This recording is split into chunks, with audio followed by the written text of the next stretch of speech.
안녕하세요. 저는 마이클입니다. 반갑습니다. Hello everyone. I'm pleased to see you all through this video clip. My name is Michael Müller and I'm mainly working on youth development and coach education.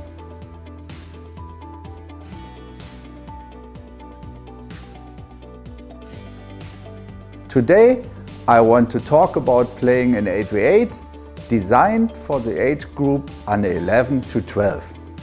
In this presentation, it's my aim to clarify basic knowledge and principles, to explain the technical goals, and to convey the design of training. First, let's be aware what are the characteristics of our players. In physical area, balanced physical appearance, good coordination, muscles develop slowly, good ability to adapt to physical conditions, and great joy of movement and play. In personality aspect, great willingness to learn and perform, great enthusiasm for new things, optimistic attitude, good ability to concentrate and observe, and lots of confidence.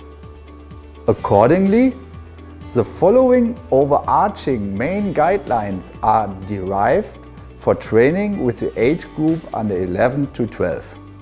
More playing in training as only exercising. Accompany learning processes by explaining, demonstrating and correcting. Actively involve the children in learning. Ask them questions. Promote individual strengths. Gradually improve basic techniques in detail and provide basic tactical knowledge. But which main contents have to be developed during this training process? What does the coach, the club, the school have to give the young players on their way to becoming an extremely skilled and successful football player? However, the content should be trained in an age-appropriate way, according to its own methodology, detached from systems and already defined positions. Following main topics should be emphasized. Basic techniques: dribbling and feints, passing and ball control, shooting, heading and crossing. Individual tactics in offense and defense. 1v1 frontal, 1v1 side, 1v1 attacker showing back, and 1v1 penalty box.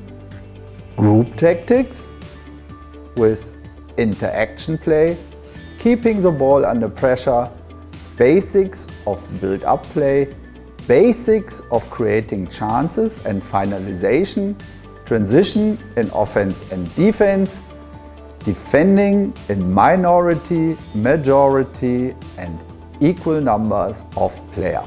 When we talk about basic techniques for young age groups, coordination learning comes first.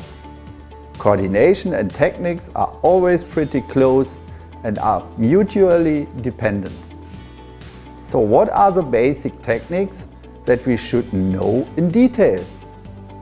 We can divide them into two categories: with the ball and without the ball situation. Techniques with the ball are as following: dribble and feint, pass and ball control, shooting, heading and crossing. Techniques without the ball are such as running, jumping, tackling, blocking, jostling and so on. But let's concentrate on teaching basic techniques with the ball. And it's essential that the coach knows about every basic technique in detail, correcting and encouraging the players individually. Crucial, we need to follow some basic principles always. And they are always valid. do it in a rested state. Always simple conditions first, complicate it later, demand always precision, accuracy and correct the technical execution. Then gradually increase of power, speed, width or length. And never forget your main work. Explain, demonstrate and correct. But how do we incorporate technique training in our regular training process? Integrate into warm-up. Do it at the same time with a team training with a special group. As an individual training before or after team training. In free space of regular training areas or as homework. Or, and this I'll show you now, as a main part of a session, for example, 5 topics wrapped up in different training forms, emphasizing different basic techniques with allowing many repetitions. 5 groups, 4 up to 8 players each, rotate in a given direction, exercise time 10 to 15 minutes at each station. Base 1, passing and control. Base 2, dribbling and feints. Base 3, heading and inside kick. Base 4, in-front pass and ball control. Base 5, shooting. This type of circuit training has some advantages in general.